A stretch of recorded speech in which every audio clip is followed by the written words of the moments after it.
Good evening, everybody. I might already have been introduced, but in any case, my name is Bach, and I'm working as a clinical psychologist and a part-time researcher in Danish mental health care.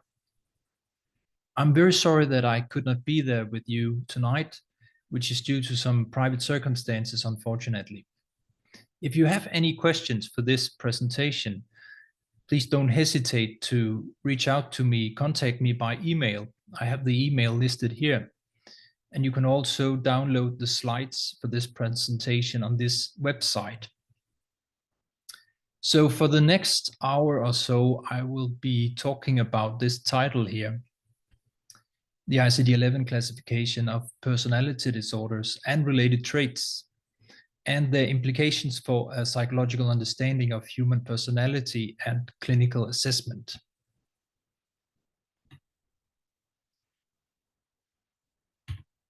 So it's now time for getting ready or preparation for migration and implementation. So in the ICD-10 book, the blue book, if you are familiar with that one, you can read that a new approach to the description of personality disorders is required. So now, after nearly 30 years of research and practice, a fundamentally new classification in ICD-11 is available. And interestingly, all WHO member states must be using this classification for coding purposes.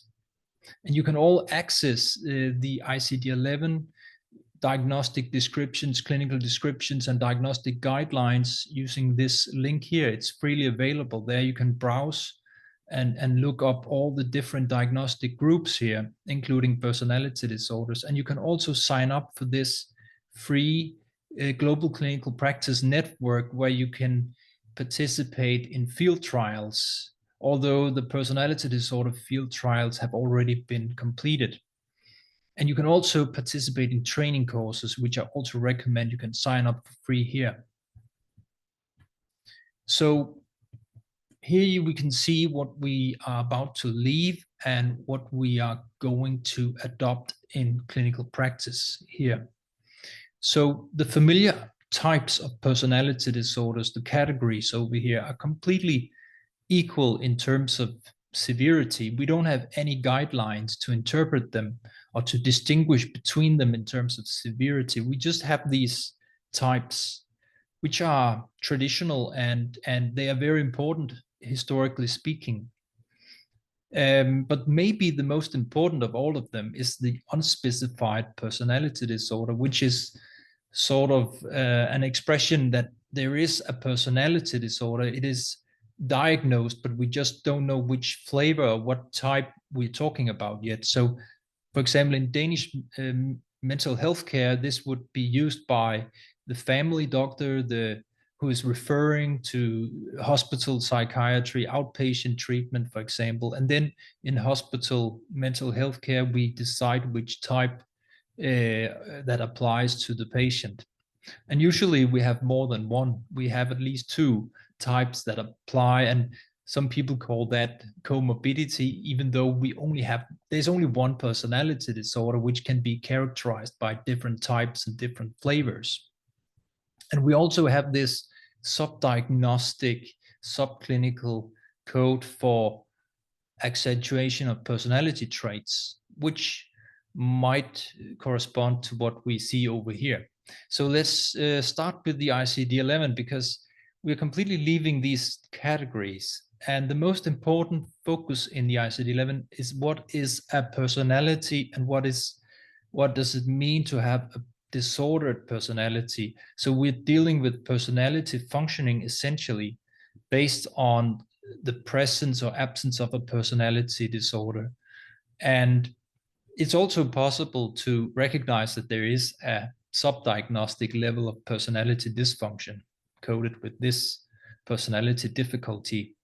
But essentially, the personality disorder can be subclassified into mild, moderate, and severe level of personality dysfunction, or mild, moderate, severe personality disorder. That's the three main diagnoses. and they are not completely strange to many clinicians, because we are used to mild, moderate, severe depressive episode, or mild, moderate, severe intellectual dysfunction, mental retardation, for example. So this is not completely strange. So we're actually dealing with 3 categories of severity here. So it's not just a dimension, it's also 3 different severity categories. So we don't have to talk about dimensions, because that can be very complex for some people. In particular, medical doctors struggle with the concept of a dimension. So when we are done classifying the severity, we don't know much about the patient, the person, the client. We just know something about the severity of the impairment. So in order to characterize the flavor of the problems, the stylistic features, we can specify these trait domains, which can be used. 1 or 2 or 3 can be used, as long as it makes sense. So what is interesting is not the individual trait domain, but the combination or the composition of different trait domains. And finally, we are also allowed to specify a borderline pattern. And I'm sure that you know this history, that it was actually included for mainly for political reasons. And it was a good pragmatic solution, I believe, because there are so many patients worldwide that are being diagnosed with, or that are already diagnosed with borderline personality disorder, and they might be lost in this transition if they are not being recognized and receiving the treatment or the help that is available for them. So it might be considered a transitional code. It's not really a diagnosis. The only diagnosis is the severity classification. So these additional specifiers are not diagnostic per se. It's comparable to a severe depressive episode with psychotic symptoms. And in that case, psychotic symptoms would be the additional code, for example. So for personality disorder, these additional specifiers are only specifiers and not diagnosis per se. Okay, so just to compare it a little bit with another competing model, which is available in the DSM-5, the alternative model of personality disorders, which is also a determination of severity. It uses a different wording. So extreme impairment should correspond to severe personality disorder, and severe impairment is moderate personality disorder, and moderate is mild. So it's a bit confusing, and some impairment would be like personality difficulty, the sub-diagnostic classification. And we have some comparable trait domains here, and just like we have the borderline pattern as a surviving category, we have the 6 hybrid PD types in the alternative model. So I mentioned before that many clinicians refer to the different coexisting personality disorder types as being comorbid or comorbidity between the types, which is quite misleading and confusing, because there's only one personality disorder which can be characterized by different types, which is quite natural because human personality is complex and problems are complex in mental health care. So we should actually leave that terminology, and ICD-11 doesn't use that terminology because it comes from somatic or from general medical practice. It's not really relevant for mental disorders. So we'll be leaving this overlap, so to speak, between personality disorder diagnosis, because it's not possible to have a mild personality disorder while also having a severe personality disorder. Just like it's not possible to have a mild depressive episode while also having a severe depressive episode. So we don't have the overlap. So to put it in a nutshell, a complete description of ICD-11 personality disorder classification could look like this. We have this dimension ranging from no personality problem at all to severe personality disorder at the most extreme level here. So this is sort of a dimension ranging from, let's say, 0 to 4. And the actual diagnostic threshold here is between mild personality disorder and no personality disorder. But interestingly, it's not between personality disorder in the gray field here and no personality problems at all. It's between personality disorder and personality difficulty. So that is recognized that it's a part of being human, that there will often be some personality problems and personality difficulty. And then additionally, we can portray the flavor, typically using more than one trait domain. For example, in this case, negative affectivity might involve anxiousness, and detachment might involve social withdrawal, isolation, which together could portray what we know as avoidant personality disorder. So there's this witty story by Nancy Williams, who is the author of Psychodynamic Diagnostic Manual. She tells a story about her simple-minded friend who considers the work of psychological and diagnostic assessment as something very easy and straightforward. People can simply be categorized into those who are nuts and those who are not nuts, like those who are sick and those who are not sick, or those who are insane and those who are not insane, similar to what the world usually did for 100 years ago, maybe, and in many developmental countries as well, where you divide into those who are insane and those who are just normal neurotic people. But in most cases, all people are more or less nuts. That's the psychodynamic approach, and I guess a general psychological approach in general. So this can also be viewed from a more divine perspective, that we are all patients who are disordered and we need help in life, more or less. So we're all in the same boat and we're all seasick. And that is sort of supported by this meta-analysis that dimensions are, mental disorders in general are best conceptualized in terms of dimensions, a continuum of severity or psychopathology, rather than being disordered or not disordered. And it's also interesting to see this meta-analysis showing that continuum beliefs or dimensions are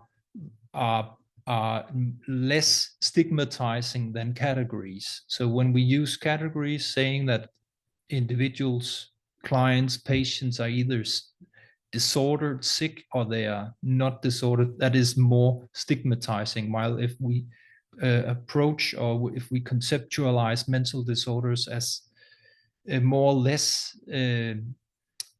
severe or more or less disordered, then it's less stigmatizing.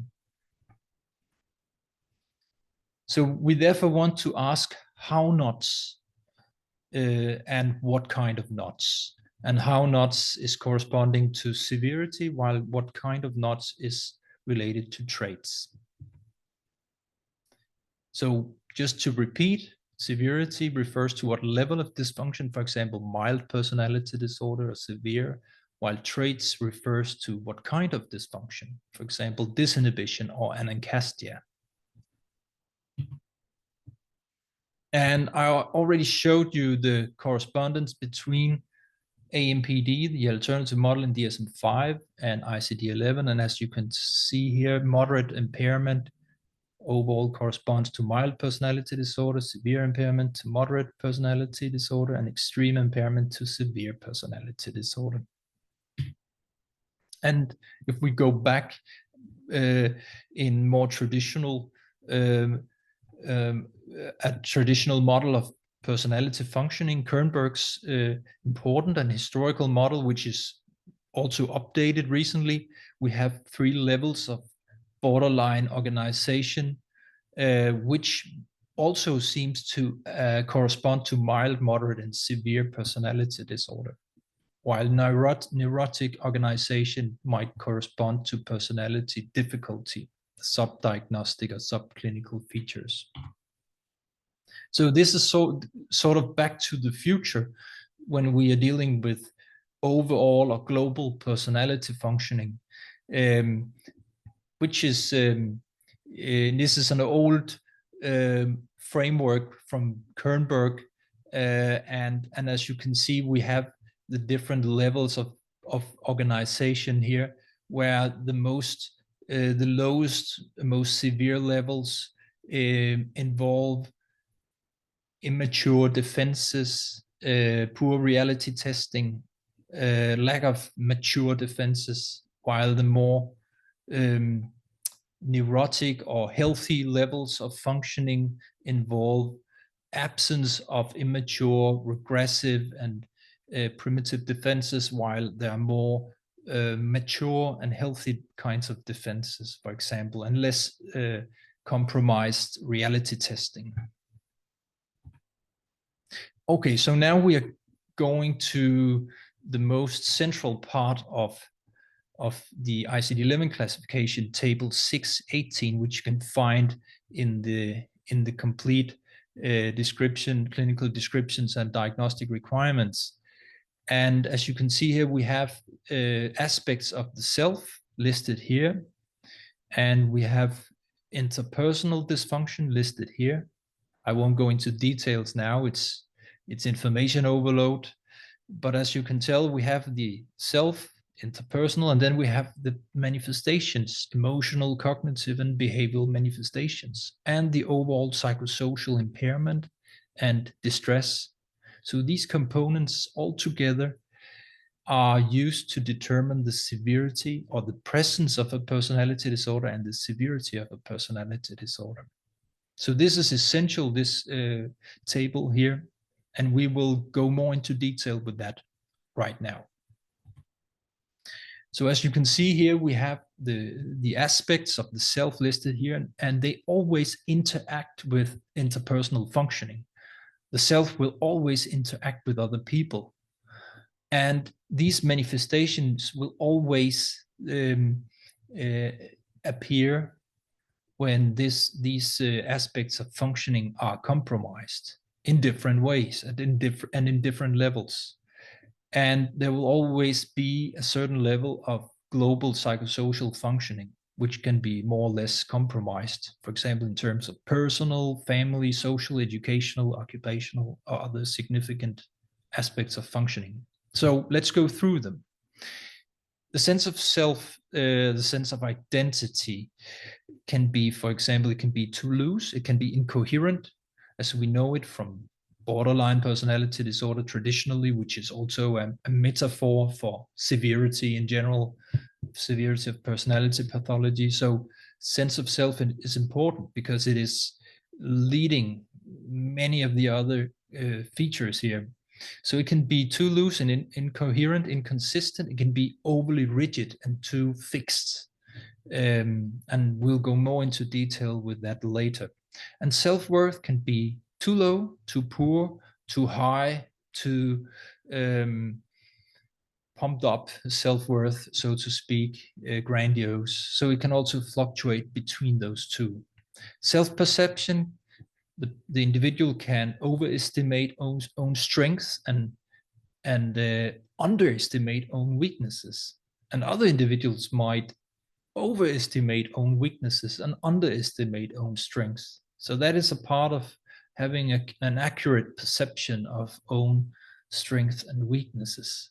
And self-directedness or goal-directedness can also be too loose or too rigid, completely aligned with the sense of identity. That can also be too loose and rigid.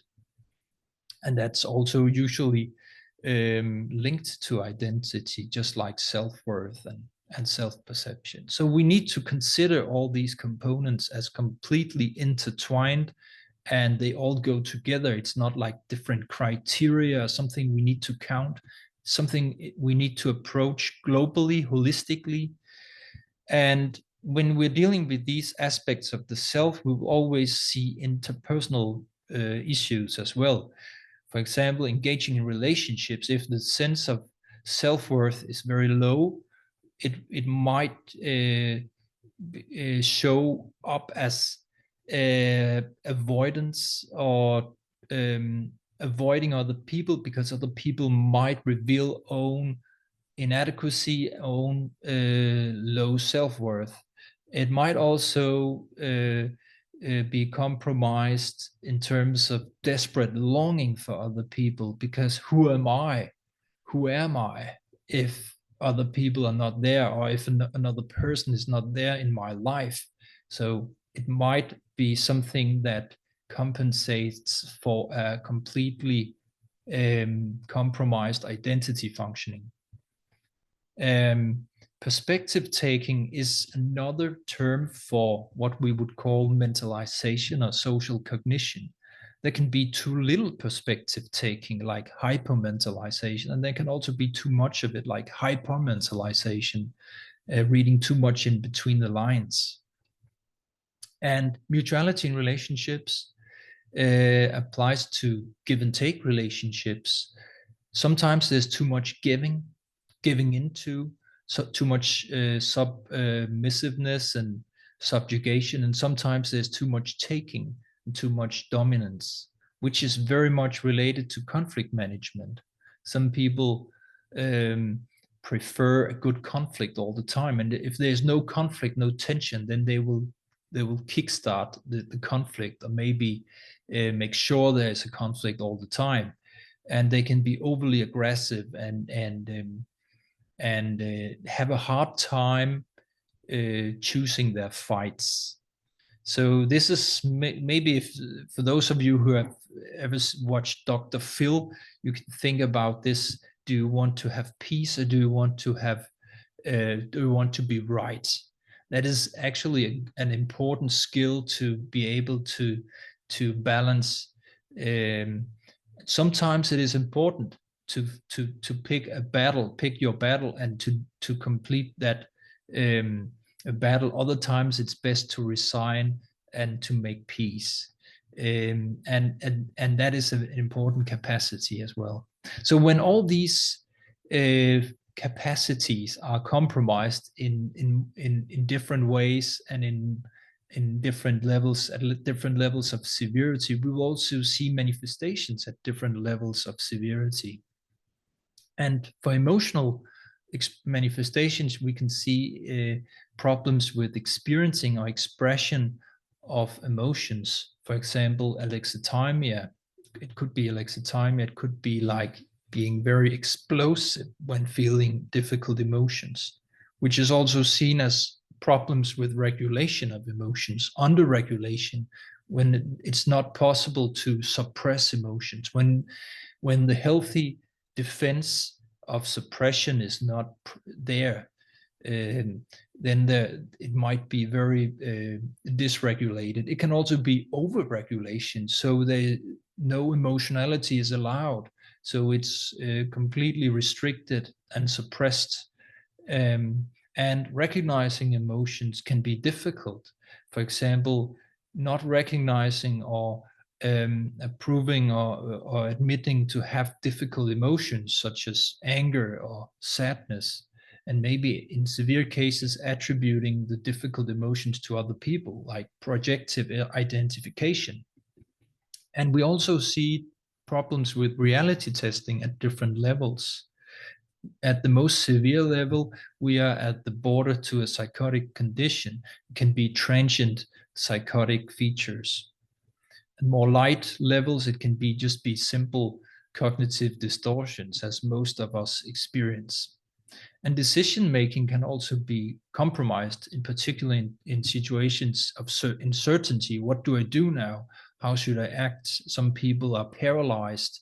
Others act too quickly and too destructively. And belief systems can also be more or less stable and flexible, maybe as a reflection of the identity. The belief very much reflects identity, and so the belief systems can be overly adapted to what other people thinks and believes, like political opinions and different views.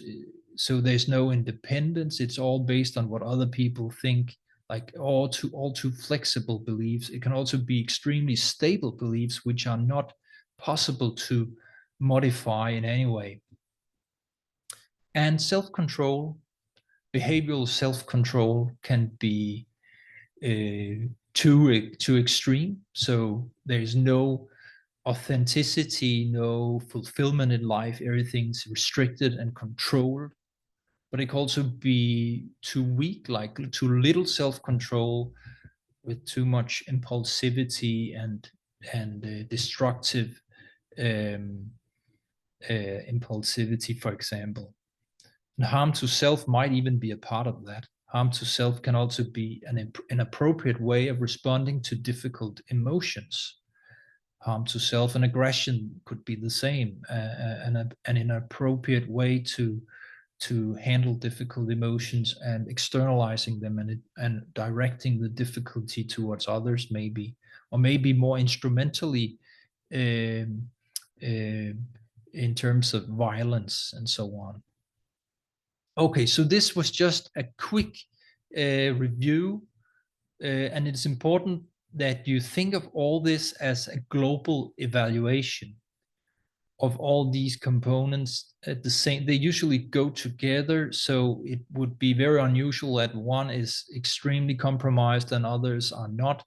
They usually go together, but of course sometimes there are certain gaps or certain areas which are intact, are not compromised, which is usually an indicator of less severe personality disorder, because certain areas are, or certain functions are, maintained. So this focus on self and interpersonal functioning is not completely strange if you are used to the SCID-5PD interview or the SCID-2 interview for personality disorders. Because in the beginning of that interview, we evaluate the overall features of personality functioning. And to be honest, when I started doing these interviews with the SCID-2 interview, I just went through this very quickly. You know, this was just like some kind of small talk. And then I wanted to go directly into the categories and focus on them. But that was actually a big mistake, because this is what a personality disorder is all about. We should actually spend more time using this part of the interview. So for those of you who are still using this interview, or using it until we migrate to ICD-11, I would encourage you to spend more time asking about this and elaborating on these questions. How would you describe yourself as a person? How do you think other people would describe you? So we get an impression of both aspects of the self and interpersonal functioning, mentalization, and so on. Yeah. So now I would like to illustrate some more about the different capacities of personality functioning. And then after that, we go more into the trait domains. So we created this scale. First, a patient report form, self-report form, which has been modified into a clinician report form, clinician rating form. It's actually a mistake. I wrote report here, but it is not available in Portuguese, Brazilian yet, but the self-report form is available in your language. So I will also make sure that on the link I showed you before, you can access that one. And this one clinician rating form might also be translated as well. So we have these 14 items covering aspects of the self, aspects of interpersonal functioning, and emotional, cognitive, and behavioral manifestations, and the global psychosocial functioning at last. So first, let's talk about sense of self and sense of identity, which can be too fixed, too rigid, and it can also be too flexible and incoherent. So it might make sense to look at this on this bell curve illustration. most people have a sort of an optimal or a balanced identity functioning, which might be compared to a diamond. So we all have this more or less a core sense of self, which can be modulated and attenuate our sense of self to fit with the demands of the environment. So we are all like diamonds, and depending on the context, we can turn or twist this diamond and show different sides of this diamond, reflecting the surroundings and the light. So that is just one illustration. It might not be optimal, but it is to show that there is a core, and it can also show it can be adapted to different surroundings and situations. Like I would act in a different way if I was to a job interview in comparison to if I was just relaxing on the couch at home, for example. I would use another way of talking and so on. So if it's too flexible, it can be completely fluid and incoherent, and maybe even fragmented, like stone that has broken into pieces. But it can also be overly rigid, like a block that is completely showing the same side on each side of this square block here. So this is the first scale on the PDS ICD-11 scale, the clinician rating form, measuring identity functioning. And as you can see, we have two poles of functioning. So this pole here, this end of the severity, covers the lack or the absence or incoherence of identity, the sense of identity, especially when with other people. For example, has very weak boundaries between self and others, bases identity on external factors. And the other pole reflects the overly rigid or restricted and unchangeable part of identity, or that the identity is overly rigid and fixed, like having an extreme focus on a particular personal or occupational role at any cost. And in the middle, we have the stable sense of self, or the stable sense of identity.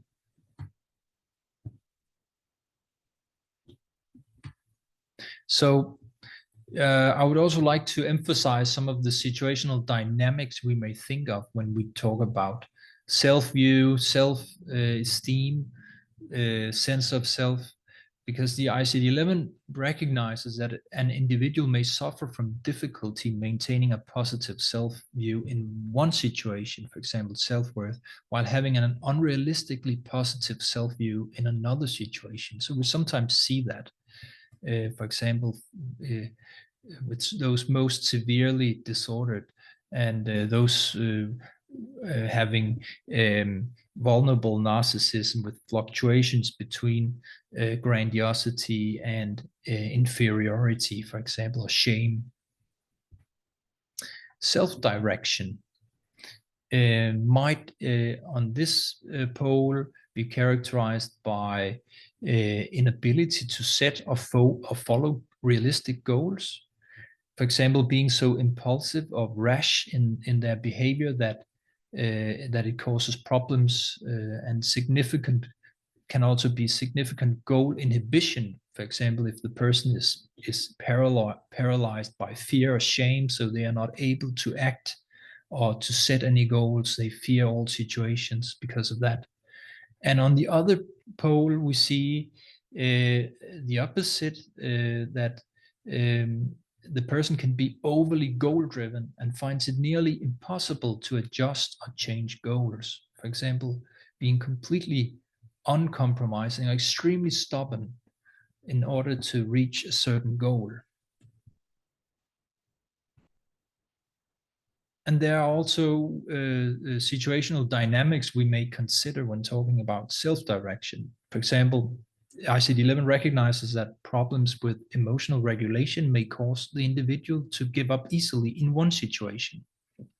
while being unreasonably persistent in other situations with no chance of success.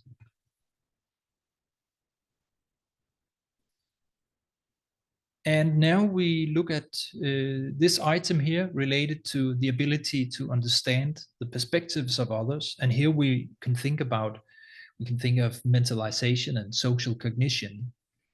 So on this pole, the individual never considers, understands other people's thoughts and feelings, which causes serious problems in relationships. And on the other pole, always the person always considers far too intensively what others think or feel, even for extended periods of time, which causes serious distress. So this could, for example, be the hypermentalization we see in many in patients with personality disorder, like avoidant personality disorder, paranoid personality disorder, borderline personality disorder. Reading too much in between the lines, avoidant personality disorder, they tend to think that other people think very critical about them. They are very critical about them, so they sort of over mentalize what other people think, even things that are not real in that way. The same for paranoid personality disorder. While in this end, it might be like the person doesn't really consider other people's thoughts and feelings. They may fully understand them, but they don't consider them at all, which is most prevalent in cases of psychopathy, where other people's feelings are completely, doesn't matter unless it is beneficial for the person to consider them. So we may put this into this bipolar dimension of hypomentalization and hypermentalization, where optimal mentalization is in the middle. If you're more interested, you can look at the slides. I will just move on now with the next capacity, mutuality in relationships. On this pole, the individual is always very selfish, which causes problems in relationships. For example, being abusive, manipulative, highly controlling in a way that causes harm to or severe distress in other people. So that's the externalizing part of that. And this could be an internalizing part, this pole here, is rarely able to prioritize self in relationships, even when harmful. For example, the person can be overly compliant to the degree of feeling unable to leave despite being abused, controlled, or otherwise victimized by others. So this can also be extreme self-neglect, which can be very harmful. And in the middle, of course, we have the balanced, healthy level is able to establish and maintain close and mutually satisfying relationships with appropriately prioritization of the needs of the self and the needs of others. Emotion regulation, which is the item number 9 in the scale here. On this pole, frequently cannot regulate emotions, which causes serious problems for themselves or for others. And on the other side of the pole, almost always suppresses or never expresses emotions at all, including what is referred to as alexithymia. And that causes problems for themselves and others too. So in many cases, this is just an example that some patients or clients may actually have a score of 2 in both ends, but it doesn't really make a difference on this scale because they get a score of 2 anyway. So the highest score will always overrule. So if there is a score of 1 on this end and 2 here, it will be a score of 2. But it's quite natural that patients, in particular when we're dealing with complex issues of personality functioning, that they will have problems in both ends. That's how reality, the clinical reality, looks like. And this one is interesting. It's not a bipolar scale. It's only one dimension of severity. Accuracy of situational and interpersonal appraisals. It's actually another way of saying reality testing. I believe that the reason reality testing was not used here is that it is more connected to psychodynamic Kernberg theory. So this is a neutral way of saying reality testing. At the most mild level, this is the healthy level where the person is able to experience situational and interpersonal reality in an accurate way, even when feeling stressed out.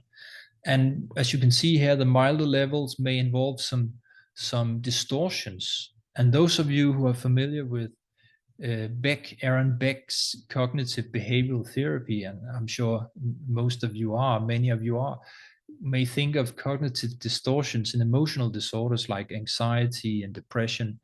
And this is actually what we're talking about here at the most mild level. And then if we tune up the volume, the distortions become more absolute and more pervasive, so that they become psychotic like. Not exactly a psychosis, because this will always be in relation to feeling stressed out. It will always be based on affective arousal.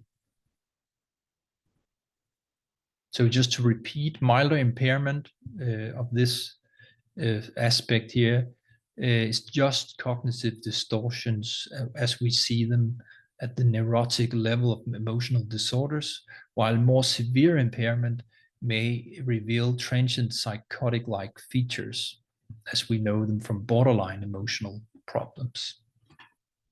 Okay, so now we have the two last parts, harm to self and harm to others, which are simply evaluated based on the severity of harm and the frequency as well. It's not specifically defined in the ICD-11 what harm we're talking about, because harm to others can also involve psychological harm. That has been recognized by WHO, that psychological harm is also harmful, just like physical harm, and the same applies to self-harm, that self-harm can also involve other aspects than just cutting, for example, or self-mutilation. It can also be digital self-harm, programming robots in social media to verbally abuse a person, for example, that can be or verbally abuse themselves on the internet, that has been noticed as a form of self-harm. Okay, so finally, we make this global evaluation based on all the different ratings on this scale. And it is not a diagnostic evaluation here. It's actually just a clinician rating.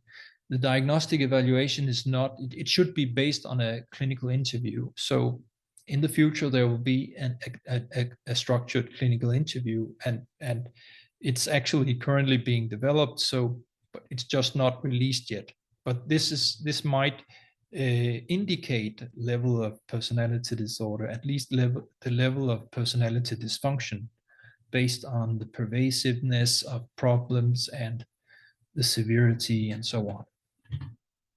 Okay, so let's move on to the trait domains, which are only additional specifiers and not really diagnostic codes as such.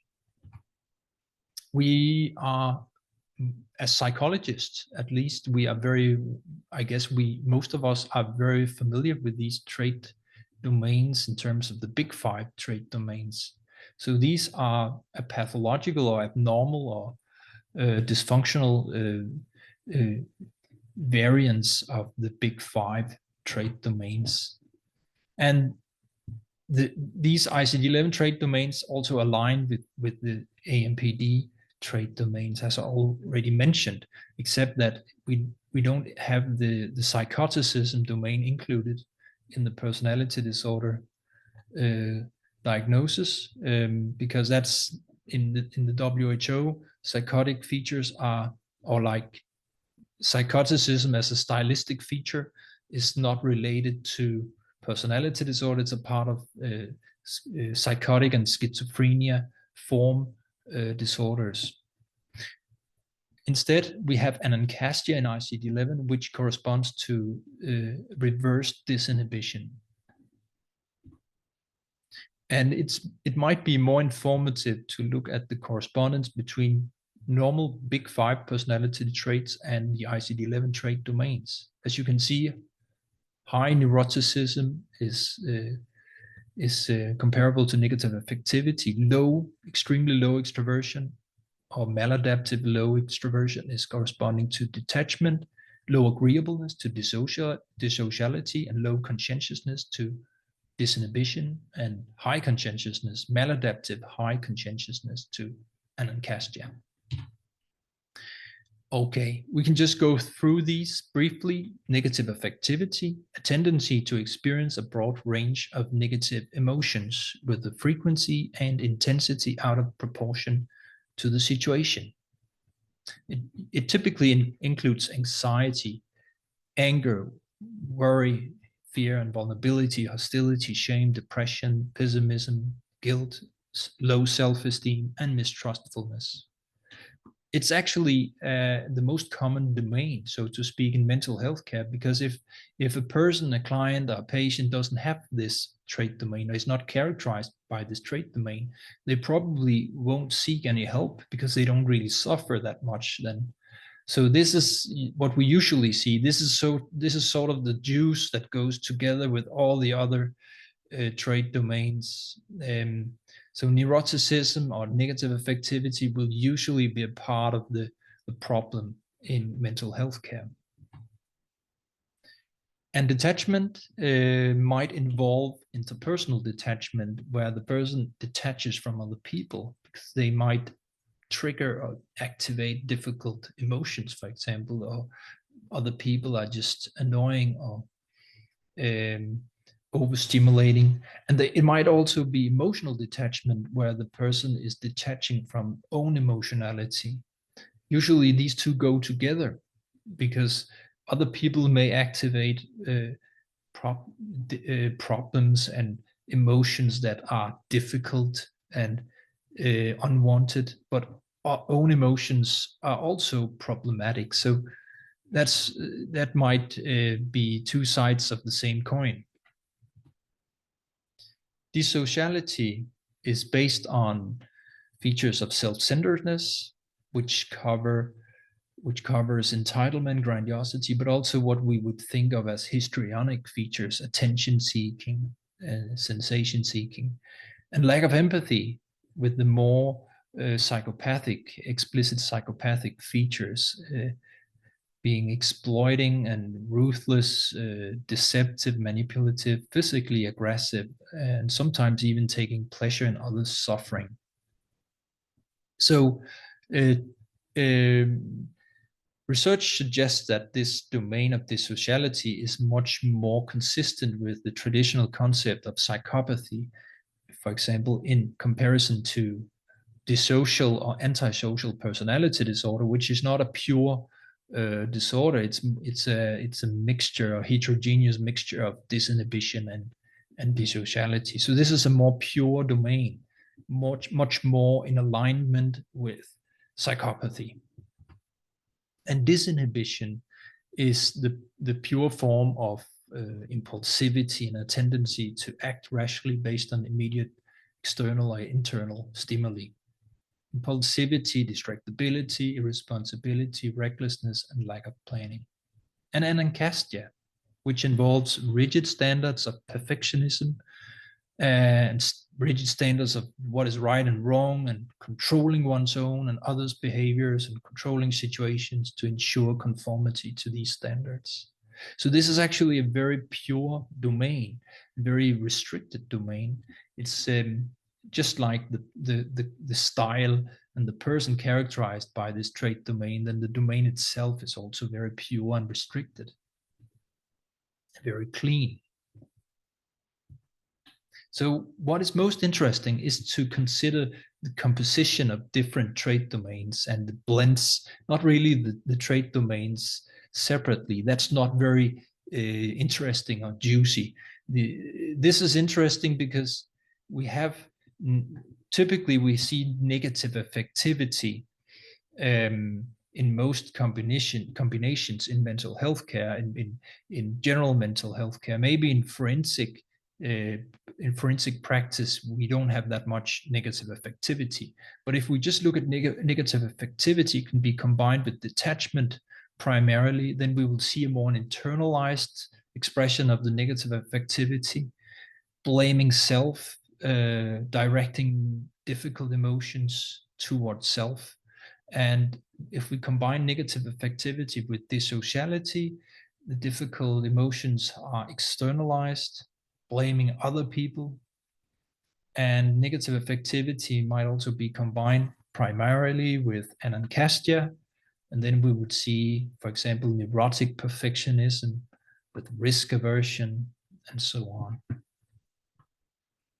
And we could also consider this misery triad, which is those of you who are using the neo-PI Big Five measure would be familiar with this combination of negative affectivity, detachment, and disinhibition, which is the same as neuroticism, low extroversion, and low conscientiousness. Because individuals characterized by this constellation, they feel terrible, they suffer, and they do not reach out to others for help because they have low extroversion, high detachment, and it's impossible for them, or they are not able to make a plan because they have so low conscientiousness or to solve the problem, so they don't act on that. So this constellation is really poisonous or very difficult. We might also look at combinations with anancastia. If we blend anancastia with negative affectivity, we have this neurotic type, doubting, rule-bound, perfectionist, puts high demands on the self. And if combined with detachment, we have the more restricted, even more restricted case, which is shown both interpersonally and emotionally, very restricted in all these, in emotional expression. The person is not generous with emotional expressions or contact at all. And if we combine anancastia with dissociality, we might get a grandiose, dominant person with narcissistic perfectionism. And the person might put very high demands on other people, like the bureaucratic, narcissistic, obsessive compulsive person. And this combination would often actually reflect the narcissistic, more vulnerable narcissistic person, if also combined with negative affectivity. If we combine dissociality with detachment, we might get a portrait of this lonely ranger type or nomad type who has a limited emotional life and a limited interest in other people. So their actions can be very cold-blooded and callous. They can settle everywhere without bonding with anyone. So the only dangerous thing is that if you get in their way and maybe explicitly hinder them in what they are doing. Otherwise, they will be under control. While this combination can be more dangerous because this is the risk-taking type who is reckless with other people and essentially does not care about others. They tend to have a parasite lifestyle with lack of planning and responsibility. If we also add negative affectivity to this blend, we get an even more explosive and dangerous combination.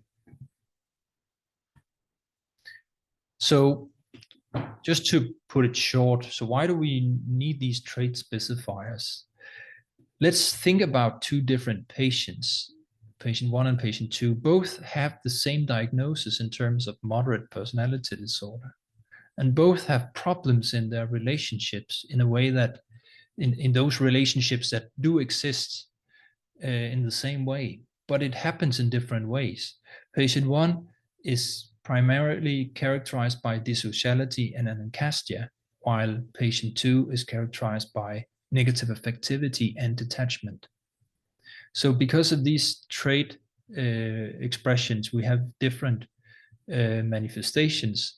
So patient 1 is strongly dominant in relationships because of this trait combination, while patient 2 is highly submissive in relationships because of this trait combination. We might also think of the overall global severity of personality dysfunction as an index of that can be used in risk assessment in terms of prognosis. For example, risk assessment with respect to self-harm, violence, risk of violence, dropout from psychotherapy, unemployment, psychotic break, suicidality, addictions, and comorbidity. And in terms of clinical prognosis in mental health care, for example, therapeutic alliance, it's important to determine whether the patient is able to establish a psychotherapeutic alliance, life expectancy in general, outcome of treating other coexisting disorders, not comorbid, but other coexisting disorders such as depressive disorders or anxiety disorders or the chronic diseases. If there is a high level of personality disorder severity, then we have problems treating the person because it's difficult to interact with the person. And so it's difficult to treat the other problems. It could be physical disease, it could be other mental problems. So it's important to have an alliance, and it's important to ensure that the patient or the client is compliant when we work with problems. In general, we can use these tentative guidelines that for the milder personality disorders, we don't have to use very structured treatment settings. They can be less structured and less intensive. We don't have to use that much effort, to put much effort into maintaining alliance and preventing ruptures in psychotherapy. Maybe group therapy is sufficient without supporting individual sessions. And for more severe personality disorders, we need more structured treatment settings and more clear boundaries. We need to work on building alliance, repair ruptures, and prevent dropout. We also need to prioritize suicidal and homicidal risks at the most severe levels, and self-harm and violence and therapy interfering behaviors in general. So back to this overall severity scale, which is actually a dimension, as you can see, ranging from 0 to 4. And these 3 last severity levels are the diagnostic levels. And this is the subclinical or subdiagnostic levels here. So we may think of this as an outcome measure for the evaluation of change after psychotherapy, common to all clients or patients. So after successful treatment, the patient might actually recover or improve from level 3 to level 2.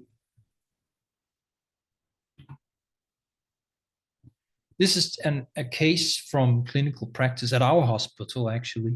It involves a woman in her 20s with emotionally unstable personality disorder, a borderline personality disorder, and severe and frequent self-injury. She has been treated with dialectical behavior therapy, and after some treatment, she's no longer diagnosed. So before intervention, she had this dangerous self-harm, tissue damage, blood loss, very frequent hospitalizations. And after treatment, she has less self-harming impulses, less severe self-harm, no more hospitalizations. So her diagnosis in terms of ICD-11 would change from severe personality disorder to moderate personality disorder, mainly because her capacity for emotion regulation improved. But she still has the same flavor. She's still characterized by negative affectivity and disinhibition. Maybe the strength of these traits are reduced, but they're still present. So now I would like to share some of the instruments that are available, or to just emphasize them, because that's very relevant, I guess, on a conference about assessment, psychological assessment. And please also feel free to download the scale, the PDS ICD-11 scale, if you're interested in Portuguese. I hope it is useful in Brazil as well. And essentially, we have these two forms. We have the patient report form, which is available in Portuguese, and we have clinician rating form, which is only translated to English and Danish for now. And we have the additional trait domains, which can be measured or profiled using the PICD. I believe that is translated to Portuguese. And we have this one, which is also translated because this is based on the PID-5, the alternative model of personality disorder, PID-5. This is these items, 36 items were extracted from the PID-5, and they cover both ICD-11 and DSM-5 trait domains and 18 subfacets. It works quite well, I believe, in Portuguese. You may check that out. It is available. And the 5-factor inventory for ICD-11 is a more sophisticated measure portraying a lot of subfacets and nuances. There might also be other ways to characterize aspects of personality functioning.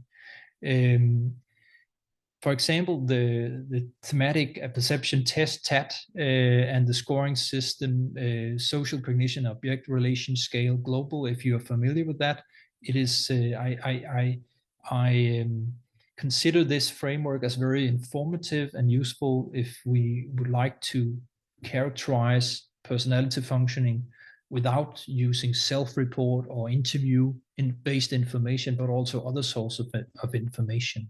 And the same applies to Rorschach.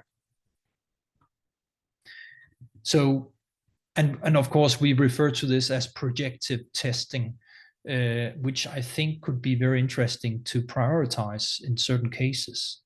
Multi-method assessment is very important to perform accurate diagnosis of personality pathology, because personality pathology is it's egocentric. It's a part of the person, habitus, so it's not really easy to describe by the person self. It has to be portrayed using information often from relatives or other clinicians and so on.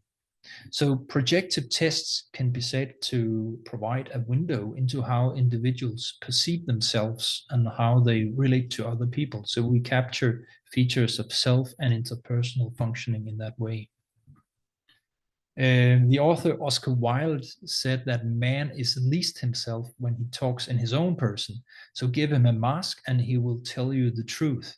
So we can also think of TAT and Rorschach tests as a mask that we give to the patient, and then they reveal what is actually the truth. They're in a structure.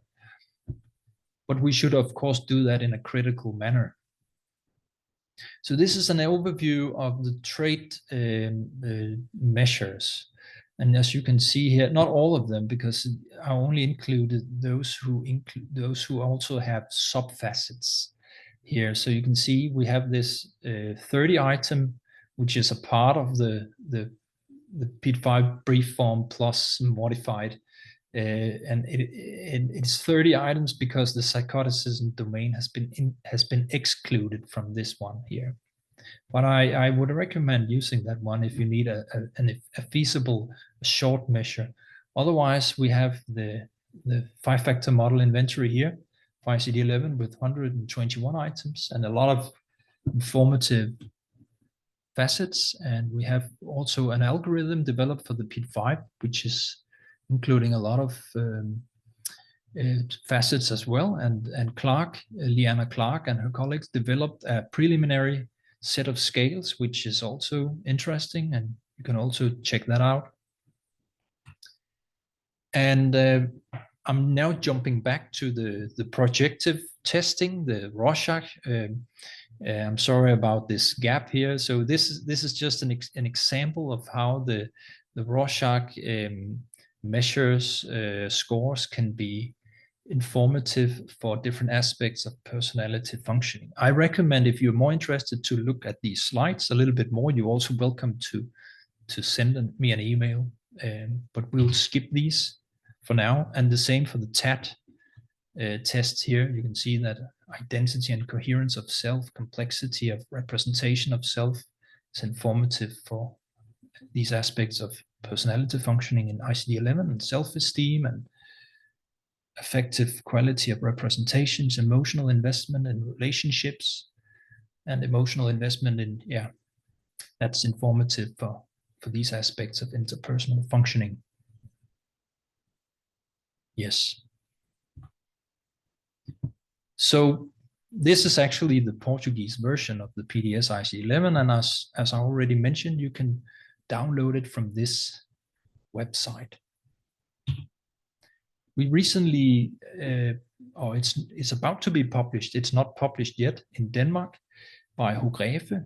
And if you're very interested, this is a clinical guideline, clinical introduction for clinical practitioners using the ICD-11 personality disorders, the personality disorder classification and related traits.